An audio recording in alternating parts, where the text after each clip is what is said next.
우리 함께 오늘 은혜 나눌 하나님의 말씀을 다 함께 봉독하겠습니다. 골로새서 1장 28절, 29절 말씀입니다. 우리 다 함께 한 목소리로 봉독하겠습니다. PPT에 이제 나와 있는데요. 우리 함께 보시면서 봉독하겠습니다. 시작. 우리는 이 그리스도를 전합니다. 우리는 모든 사람을 그리스도 안에서 온전한 사람으로 세우기 위하여 모든 사람에게 권하며 지혜를 다하여 모든 사람을 가르칩니다. 이 일을 위하여 나도 내 속에서 능력으로 작용하는 그분의 활력을 따라 수고하며 애쓰고 있습니다. 아멘. 잠깐 말씀의 은혜를 위해서 기도하고 또 함께 나누겠습니다. 하나님, 이 시간에 우리 안에 계신 분은 성령 하나님 되심을 우리는 믿습니다. 예수 그리스도의 영, 하나님의 영이 오늘도 이 가운데 충만하게 거하셔서 우리로 하나님의 크신 비밀들을 깨닫게 하여 주시기를 원합니다. 우리의 무지가 물러가게 하여 주시고 어두움이 떠나게 역사하여 주시고 우리 안에 치유의 영으로 임하여 주시기를 원합니다. 아버지 하나님의 전능하신 능력을 의지하옵고 우리가 말씀을 통하여 하나님의 크신 은혜와 역사를 사모하오니 하나님 오늘도 동행하여 주옵소서. 우리 주 예수 그리스도의 이름으로 기도하옵나이다. 우선 저 소개부터 먼저 드리는 게 좋을 것 같습니다. 저를 아시는 분들도 있으시고 얼굴도 여러 번 뵌 분들도 있지만 잘 모르죠. 제 이름은 성령이라고 부르시는 분들도 있어요. 리을로 혹은 발음이 이래서 또 혹은 제키창이 그 성용이라고 부르는 사람도 있고 저는 이제 거룩한 용기 이렇게 부르면 됩니다. 하나님을 향해서 거룩한 용기를 가진 성용이라고 부릅니다. 저는 제주도에서 태어났고요. 우리 장로님이 군대 생활했던 제주도에서 생활했고 고등학교 때까지 제주도에서 자랐습니다. 대학을 이제 서울로 진학을 했죠. 그리고 제 아내를 연극반 동아리에서 만났습니다. 교회 나간다고 약속하고 결혼했습니다. 약속 지켰습니다. 하나님은 제 아내를 통해서 저를 교회로 인도하셨습니다. 직장생활 한 15년 했습니다. 열심히 직장생활 하다가 신대원에 진학을 했고요. 또 목사 안수를 받았습니다. 2009년 8월에 이거 리자인하러 한국에 있는 그 양무리 교회에서 파송을 받았습니다. 그래서 오늘까지 14년 동안 이 리자이나에서 여러분들과 함께 지내고 있습니다. 그동안 이제 리자이나에서 살면서 여러분들을 옆에서 지켜봤고 또 여러분들에 대한 얘기도 이제 들었습니다. 그래서 제가 알고 있는 여러분들에 대해서 한번 얘기를 해볼게요. 맞으면 박수, 함성, 뭐 이런 거 해도 괜찮습니다. 우선 이제 무엇보다도 리자이나 한인교회가 든든하게 서 있는 교회다. 맞죠? 맞죠? 오케이. 뭐 태풍, 뭐 그냥 토네이도 뭐 그런 거 있어도 든든하게 잘 서 있다. 왜냐하면 교회를 세우는 일은 엄청나게 힘들다. 두 번째는 그 교회를 지킨다는 거 하는 거는 더더욱 힘든 일이다라고 하는 거를 제가 잘 알고 있습니다. 저를 파송한 교회도 4-5번 이제 35주년이 다 돼가는데요. 4-5번의 그 뭐 엄청난 일들이 있었고, 막 제가 이제 비유를 하자면 막 나무 하나가 가지가 찢어져 나가고요. 그런 일들을 많이 겪었던 것들을 보기 때문에 그렇습니다. 교회는 늘 그렇습니다. 여튼 그래서 리자이나 한인교회는 든든하게 서 있는 교회다, 이렇게 말씀을 드릴 수 있고, 리자이나 한인교회는 참 좋은 교회다. 왜 좋은지 제가 얘기해 볼게요. 순모임이 아주 잘 짜여진 교회입니다. 맞죠? 그리고 그 순모임을 통해서 성도 간의 사랑을 참 친밀하게 나누는 교회다.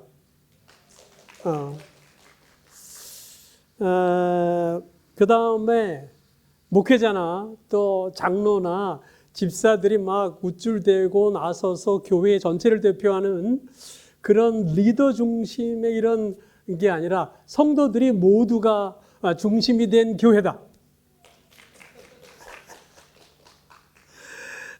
성도들의 삶이 직장, 가정, 일터에서 그리스도인의 정체성을 드러내면서 살아가는 성도들의 교회다.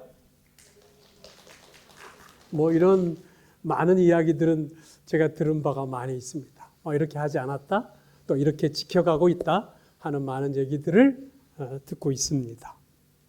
그 다음에 다음 세대 유년부, 청소년부들을 잘 세워가는 교회다. 그렇죠. 특히 목사님과 성도 간에 그 사랑이 넘치는 교회다. 그죠? 그 다음에 양육과 훈련에 힘쓰는 교회다. 보니까 성경 읽기 모임 또 이런 일들을 통해서, 그 다음에 믿음 안에서 여러 가지 어려움을 거뜬하게 이겨내고 있는 교회다. 네, 뭐 제가 이런 교회를 이루어가는 여러분에게 하나님의 은혜와 평강에 있기를 축원합니다. 제가 틀린 말 했습니까? 아니면 없는 얘기 했습니까? 아니면 여러분들의 환심을 살려고 제가 얘기를 했습니까? 거기 중에서 거짓이 있거나 아닌 거 있으면 언제든지 예배 후에 저에게 말씀해 주시면 정정하겠습니다. 그러나 이런 귀한 교회에 와서 하나님의 말씀을 전하게 된 것을 하나님 앞에 정말 감사를 드립니다. 그렇죠? 하나님이 이렇게 하고 계시다라고 하는 거죠. 그렇죠? 하나님이 리자이나 한인교회를 굳건히 붙들고 계시고 있습니다. 저는 오늘 여러분들과 함께 제가 마음에 어떤 생각을 품고 있는지 좀 말씀드리면 좋겠습니다. 왜냐하면 제가 이곳에 한국에서부터 파송을 받았고 또 이곳에 와서 여러분들을 도우라고 이곳에 왔기 때문에 그렇습니다. 적어도 내 마음에 어떤 걸 품고 있는지 나눔으로써 여러분들에게 도움을 드릴 수 있을 것 같습니다. 그렇죠? 오늘 우리가 함께 읽었던 골로새서 1장 28절, 29절을 통해서 저는 제 마음에 품고 있던 생각을 여러분들과 함께 나누기를 원합니다. 특별히 이 구절은 사도 바울, 여러분들이 잘 아는 바울이 무엇을 위해서 자신의 모든 것들을 다 걸고 수고하고 있는지 그가 목표하는 바를 정확하게 이야기하고 있는 구절입니다. 저의 비전도 바로 이 구절과 일치합니다. 그래서 바울이 품었던 그 목표가 나의 목표가 되었고 그 비전이 나의 비전임을 여러분들과 함께 나누고 싶습니다. 자, 이제 오늘 본문을 통해서 한 4가지로 함께 살펴볼 건데요. 첫 번째는 이 목표는 나만의 목표가 아니다를 얘기를 하고 싶습니다. 우리 모두의 목표다. 두 번째는 그 목표가 내용이 뭔가, 그 목표하는 바가 뭔가 하는 겁니다. 그 다음에 오늘 이 본문에는 그 목표를 달성하는 방법이 제시되어 있습니다. 그걸 함께 나눌 거고요. 네 번째는 그 방법을 실천할 때 있어서 우리에게는 원리가 있습니다. 이 원리를 반드시 지켜야 한다는 거죠. 다른 것들이 아니라 어떤 일을 할 때는 원칙과 원리가 있죠.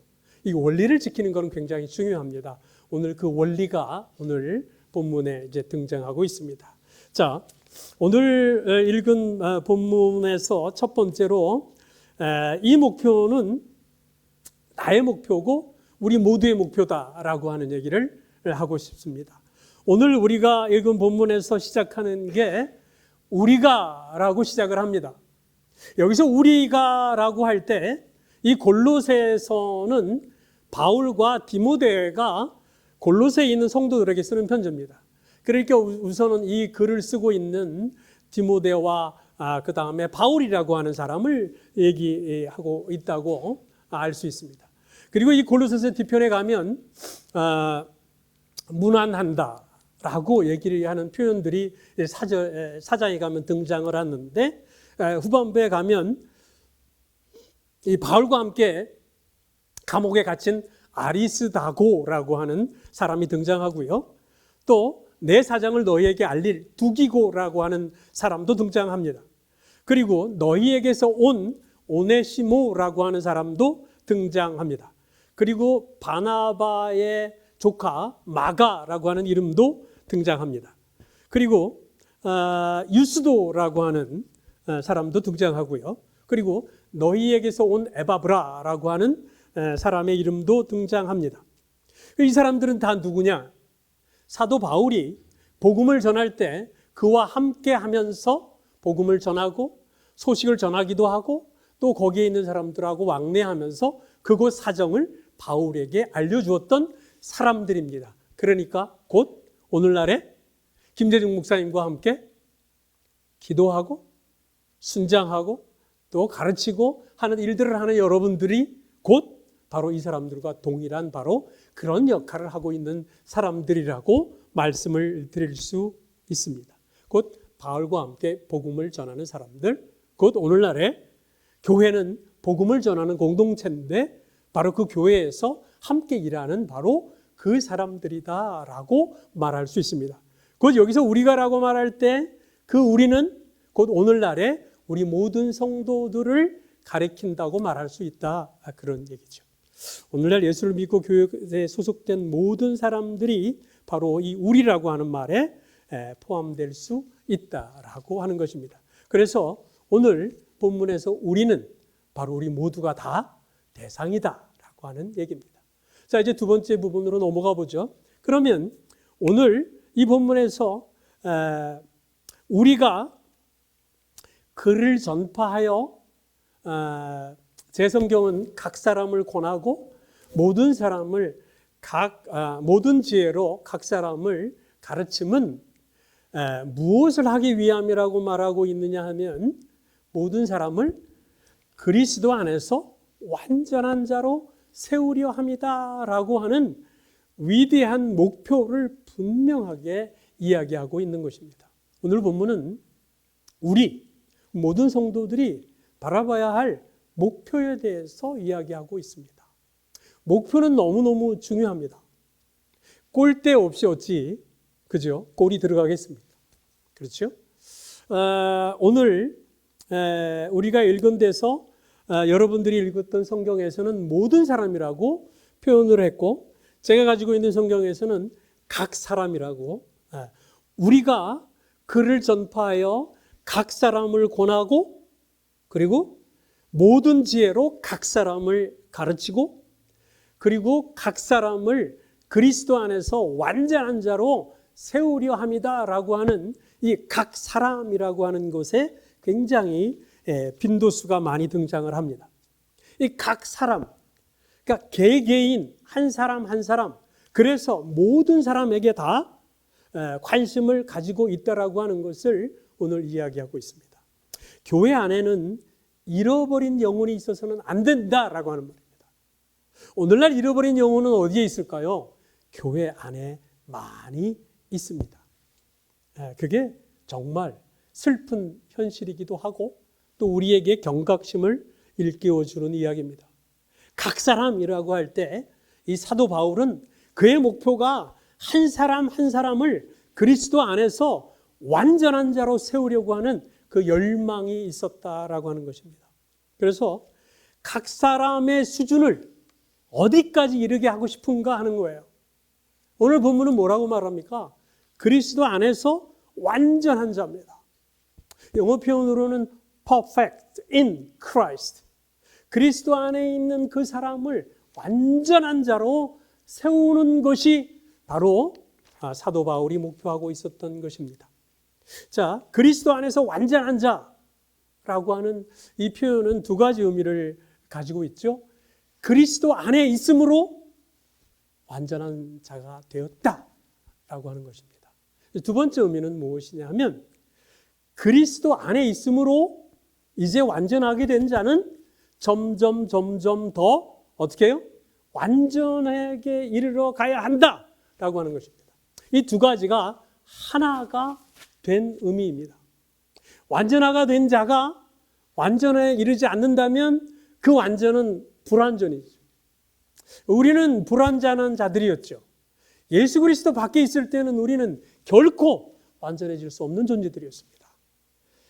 그러나 이제는 완전하신 예수, 하나님이신 예수, 그분 안에 있으므로 이제 우리는 완전해질 수 있는 존재로 되었다.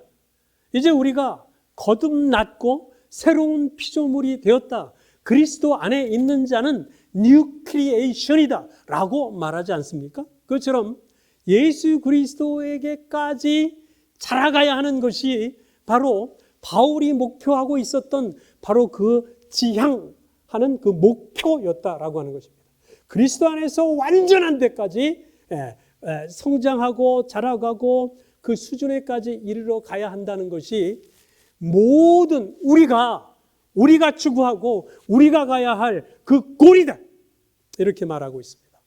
오늘 많은 그리스도인들이 이 수준을 너무도 모르고 있는 게 통탄할 일입니다. 저는 가슴을 치면서 통탄합니다.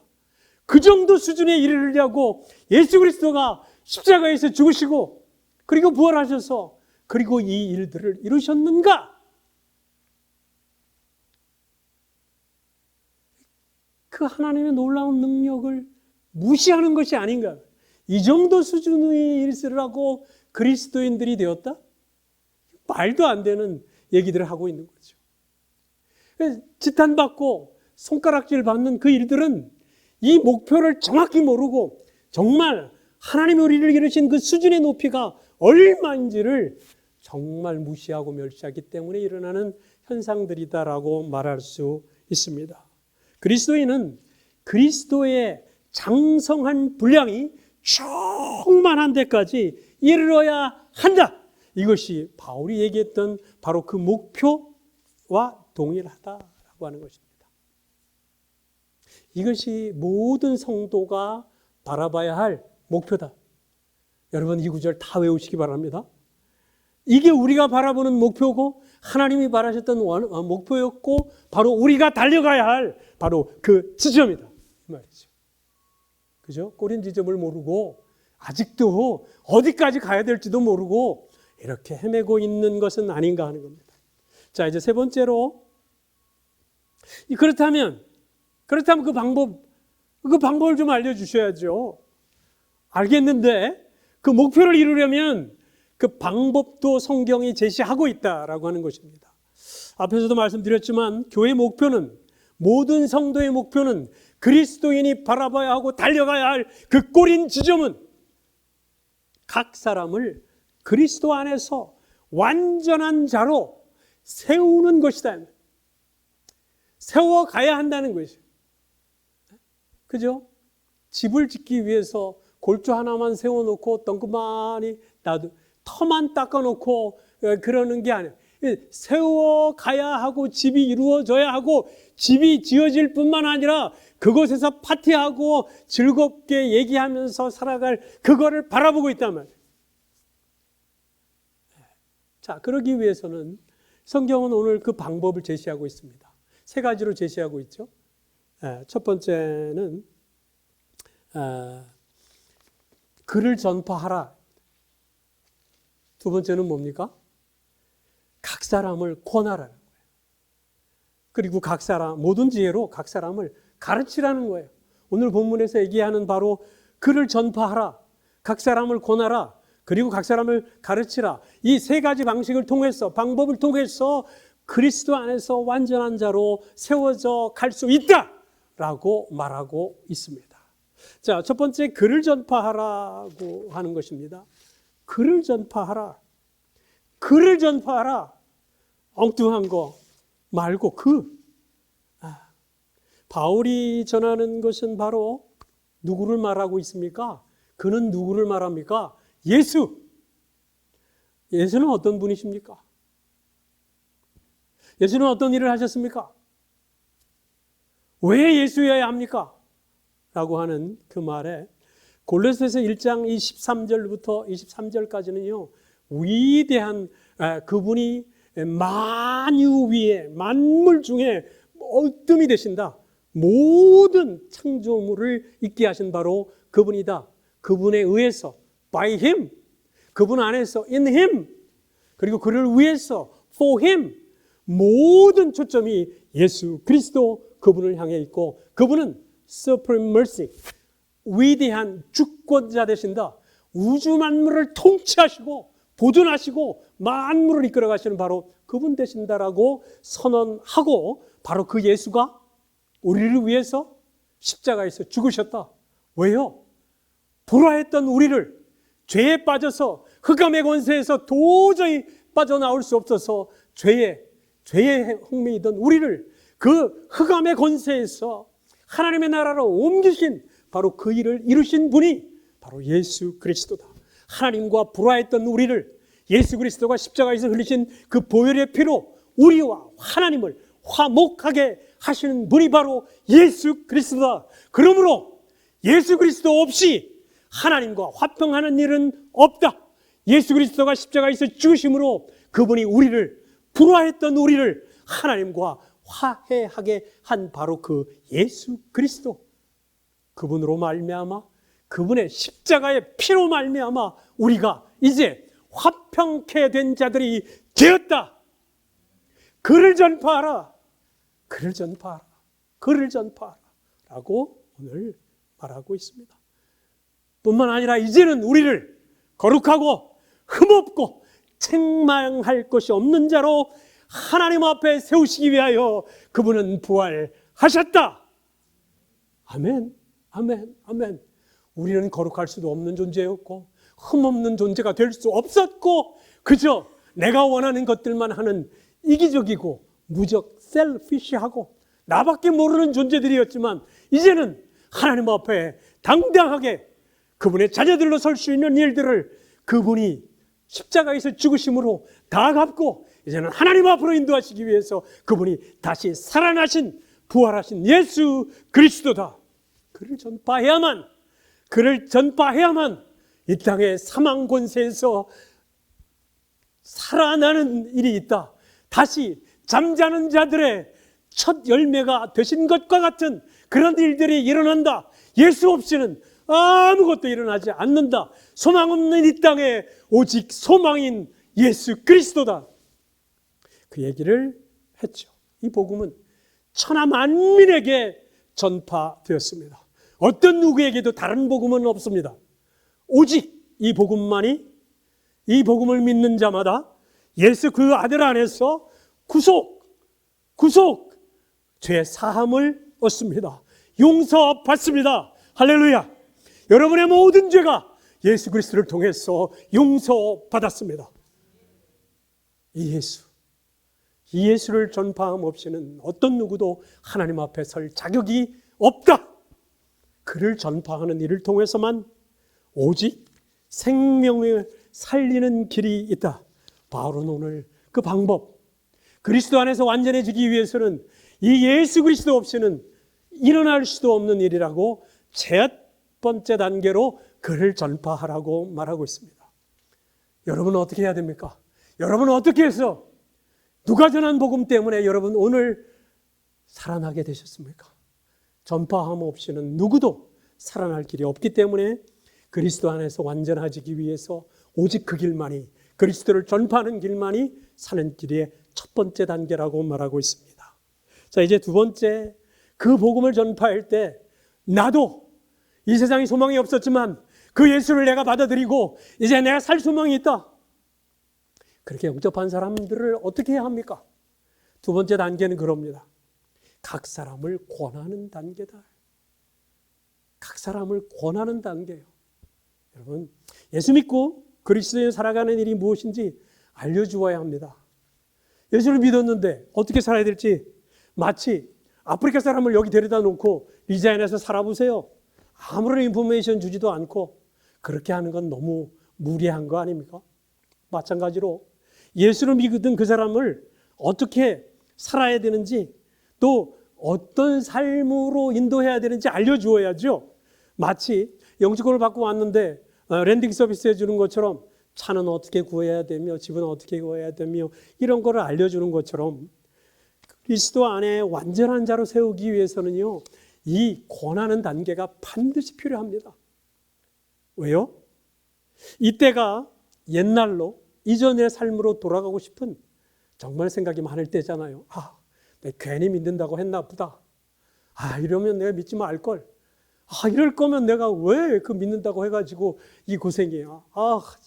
이런 많은 생각들이 오갈 때 주변에 있어서 정말 예수를 믿고 살아가고 예수님이 우리를 향해서 한 일들을 다시 일깨워주며 그를 이끌어가는 이 두 번째 단계가 대단히 중요하다.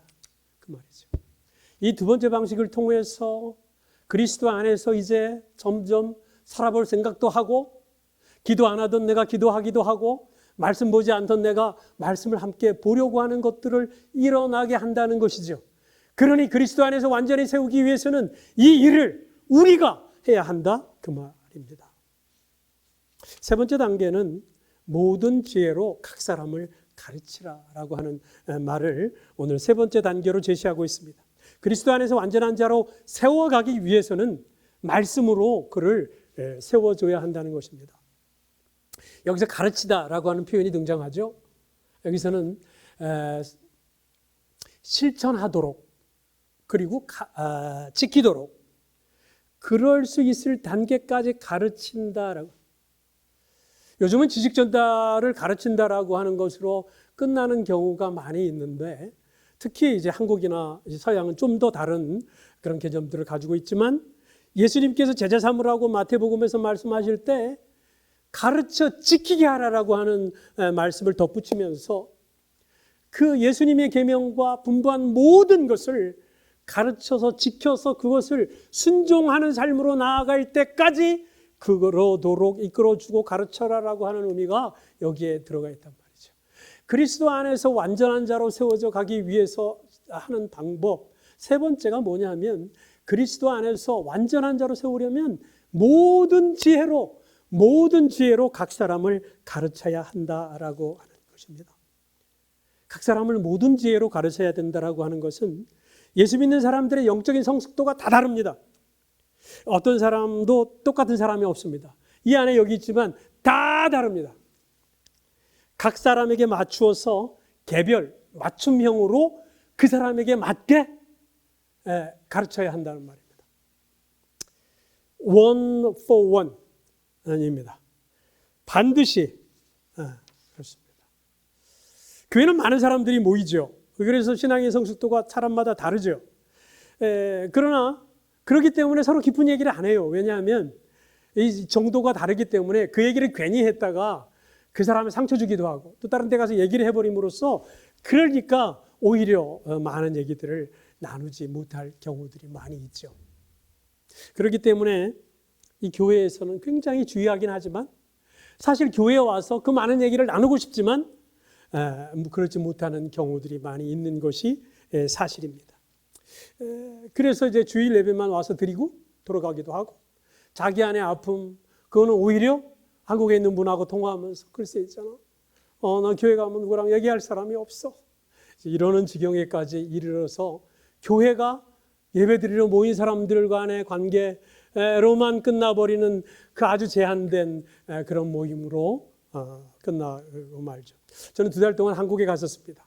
그래서 성경 읽기 모임을 그곳에서 했었는데, 그곳에서 교회를 이제 피아노 반주로 10년 동안 다녔던 분과 함께 이제 읽기 시작을 했었는데, 그분이 함께 성경을 읽으면서 저에게 나눈 얘기는 참 10년 동안 이렇게 같이 성경을 읽고 교회 생활을 했지만 이렇게 하나님의 말씀을 읽고 나눠본 적이 참 없었다.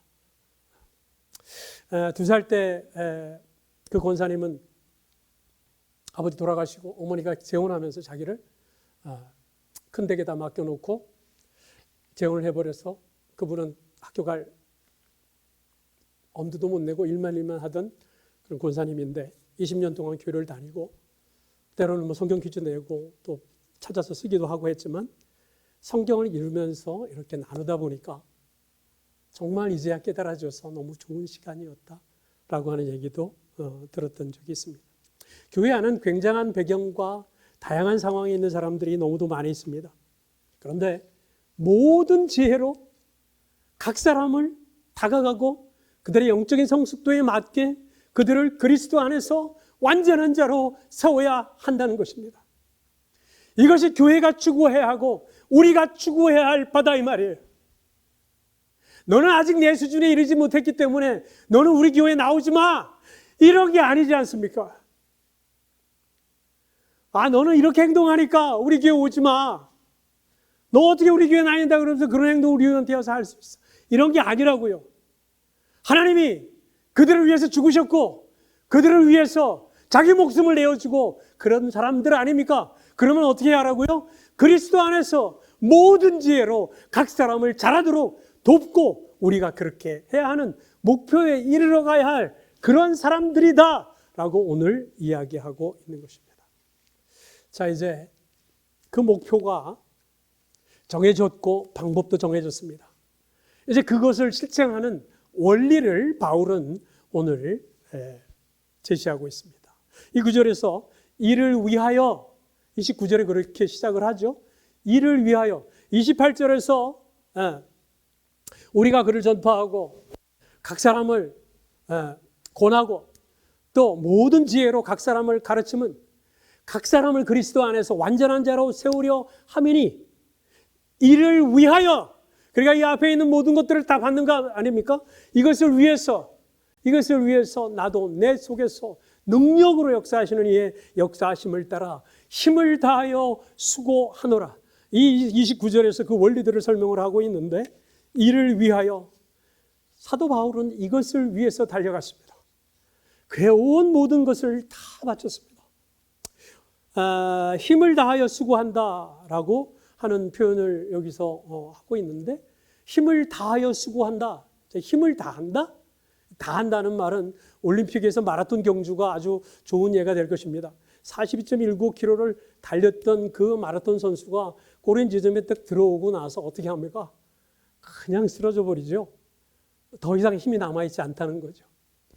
그럴 정도로 힘을 다 소진한다는 겁니다. 수고한다는 말은 어떤 경우를 얘기를 합니까? 전쟁터에서 싸우잖아요. 전쟁터에서 싸우는 일은 죽이지 않으면 내가 죽는 싸움이에요. 곧 생명 걸고 싸우는 일이다 이 말이죠. 이것을 위해서 사도 바울은 내 힘이 다 소진되어서 하나도 남아있지 않을 때까지 내가 무엇을 위해서 싸운다? 내 생명 걸고 이것을 위해서 싸운다. 여러분 이런 치열한 바로 그 목표가 뭐였다고요? 그리스도 안에서 완전한 자로 세우는 그것을 위해서 이 사도 바울이 힘을 다해서 수고한다는 것입니다. 지금 사도 바울은 감옥에 갇혀 있으면서 골로새에 있는 성도들 한 번도 본 적이 없지만 에바브라라고 하는 목회자를 통해서 골로새에 있는 성도들은 형편이 이렇습니다. 지금 이렇게 살아가고 있습니다. 라고 하는 얘기를 듣고 감옥 안에 있으면서 내가 언제 죽을지 모르지만 사랑하는 골로새 성도들이여 여러분들은 신실하다는 얘기를 들었습니다. 여러분들은 교회가 굳건히 서가는 것을 여러분 아픔 중에도 믿음으로 잘 이겨내게 하고 있다는 얘기를 내가 듣습니다. 그러나 여러분들이요 내가 할 수만 있다면 여러분을 위해서 무엇을 할 수 있겠습니까? 그의 힘이 다하기까지 그는 골로새 성도들을 세우기 위해서 그는 지금 마지막 힘을 다하고 있는 것입니다. 오직 이것을 위해서였습니다. 곧 그리스도 안에서 완전한 자를 세우려고 하는 바로 그것 말이죠. 이것이 교회의 원리인 거예요. 교회에 있는 사람들은 죽도록 싸워야 합니다. 이 정도면 잘하는 거 아니야? 자, 두 번째 원리는 이런 것입니다.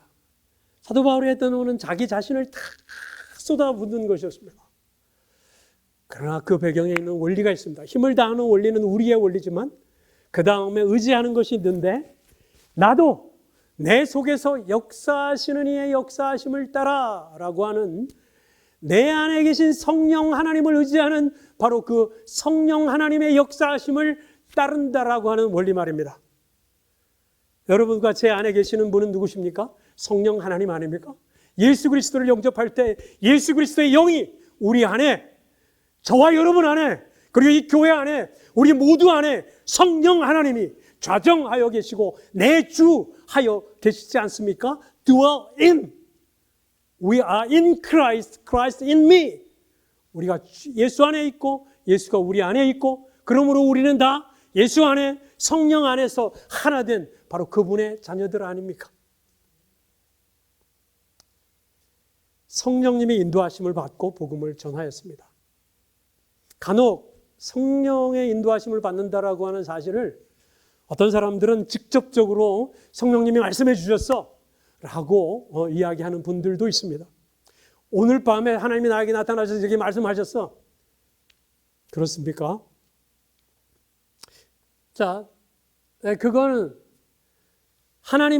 성령 하나님이 어떻게 일하시는지에 대한 아주 보편적이고 일반적인 방식을 무시하는 것입니다.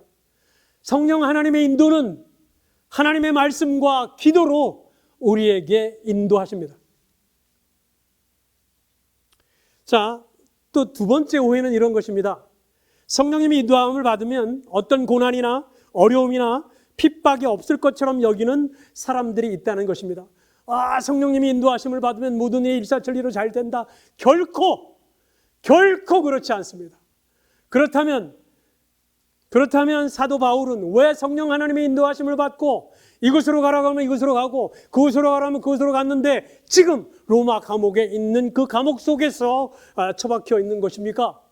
왜 바울은 핍박이 너를 기다리고 환난이 너를 기다리고 너의 생명을 구하는 자들이 예루살렘에 진치고 있다라고 하는 성령 하나님의 얘기를 듣고도 그를 향해서 달려갑니까? 그러면 그것은 성령 하나님의 인도하심이 아닙니까?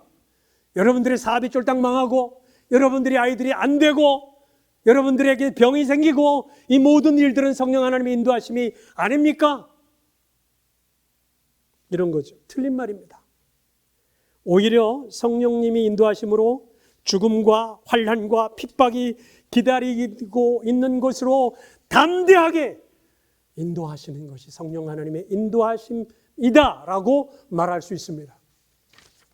사랑하는 성도 여러분, 성령님은 어떤 방식으로 우리를 인도하십니까? 다시 한번 말씀드립니다. 기도와 말씀으로 하나님은 인도하십니다. 여러분, 사도행전을 성령행전이라고 하지 않습니까? 그렇죠? 그렇다면 사도행전에 성령 하나님이 어떻게 일하시는지 다 나와 있지 않습니까? 그래서 저는 덧붙입니다. 거기다가 기도행전이다.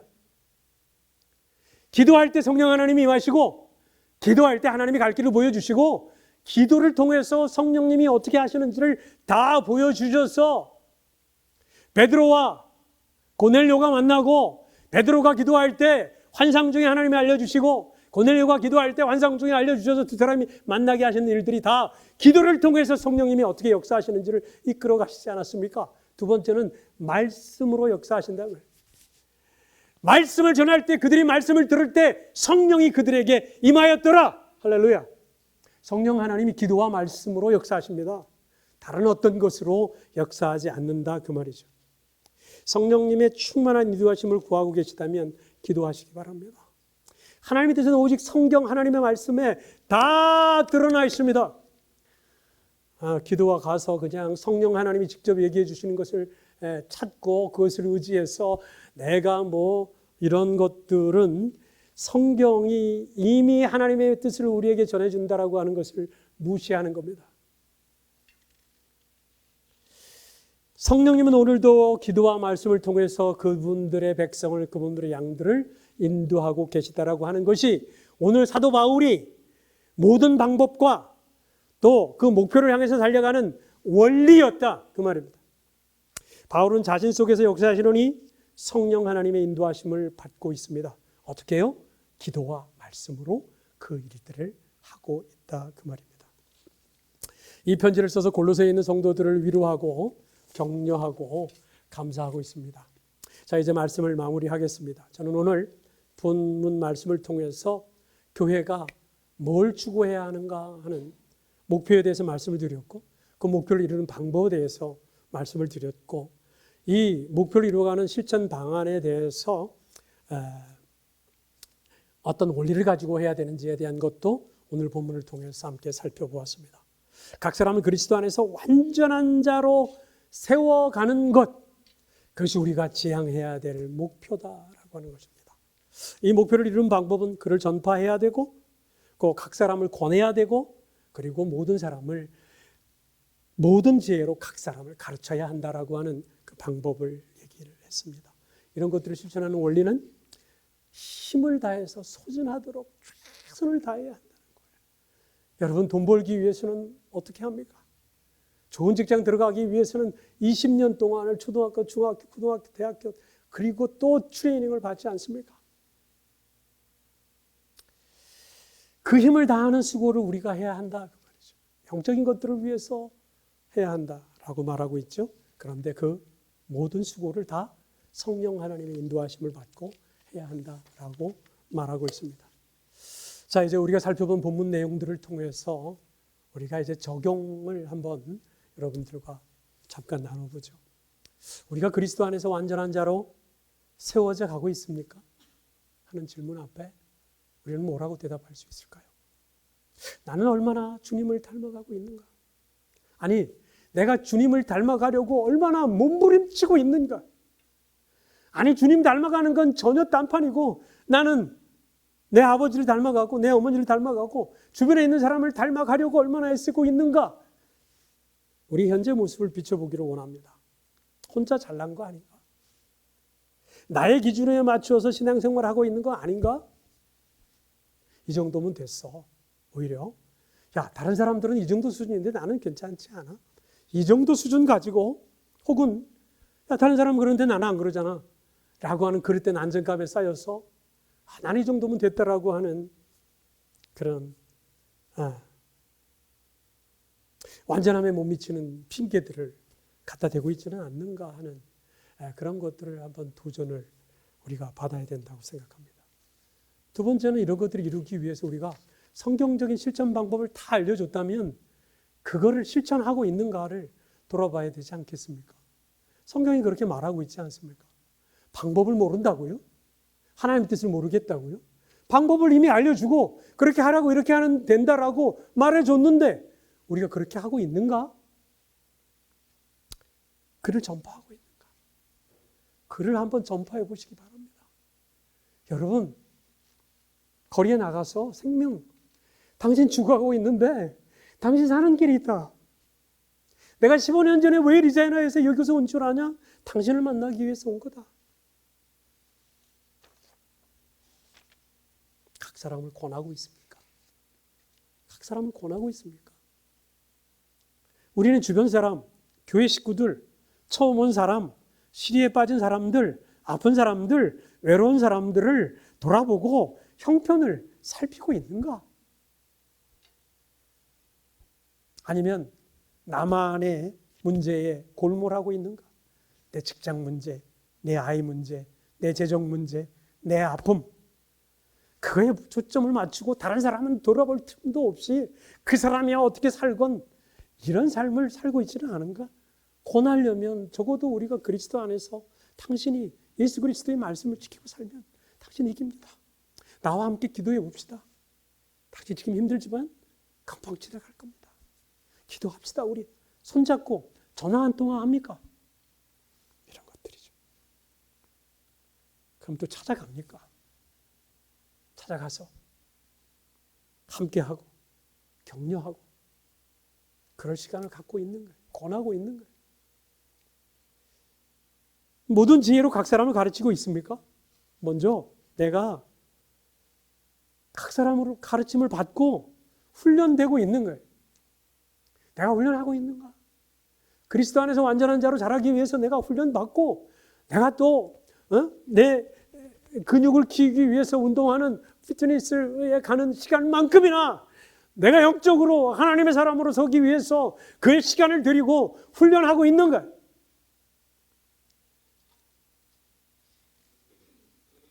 이게 나의 첫 번째 우선순위고 목표인가? 그냥 잠시 필요할 때 가서 기도하고 또 주일날 한번 가면 됐지 뭐 이런. 주님이 원하시는 충성된 사람들이 되어가고 그 충성된 사람들이 되어서 다른 사람들을 가르칠 수 있을 때까지 내가 훈련되고 훈련받고 그래서 다른 사람을 도울 수 있을 때까지 내가 그것을 내 삶의 전부의 목표로 세워놓고 있는가? 이런 것들을 돌아보고 생각해 봐야 한다고 생각합니다. 그리고 그럴 뿐만 아니라 그리스도 안에서 완전한 자로 서기 위해서 힘을 다해서 수고하고 있는가? 내가 온 힘을 다해서 정말 소진하도록 일하느라고 주 5일 근무를 하고 일하고 아이들 챙기느라고 학교들 그거 바쁘느라고 교회 나올 시간 없고 기도할 시간 없고 만날 시간 없고 성경 나눌 시간 없고 훈련 받을 시간 없어요. 알아요. 지금 오늘 이 순간에도 성령님은 우리에게 뭐라고 말씀하세요? 여러분, 제가 오늘 왜 이 자리에 왔겠습니까? 오늘 성령님이 여러분들에게 하시는 말씀이 있지 않습니까? 그걸 들으라고 하는 거예요. 늘 드리는 예배. 그렇죠? 이제 시간이 지나면 4월 마지막 날이니까 이제 5월이 옵니다. 강력하게 오는 성령 하나님의 임재만을 기다리면서 하라고 하는 건 안 오고 성령님이 나를 강권적으로 인도하실 때까지 그냥 어찌해서 성령님이 오늘 세미하게 여러분 가운데서 양심에 터치하면서 여러분에게 말씀하시는 그 성령님의 음성은 무시하십니까? 왜요? 제가 키가 작아서 별로 권위가 없습니까? 생각해 보시기 바랍니다. 사랑하는 한인교회 성도 여러분, 성령 하나님께서 깨닫고 순종하게 하시는 은혜가 충만하게 넘치기를 축원합니다.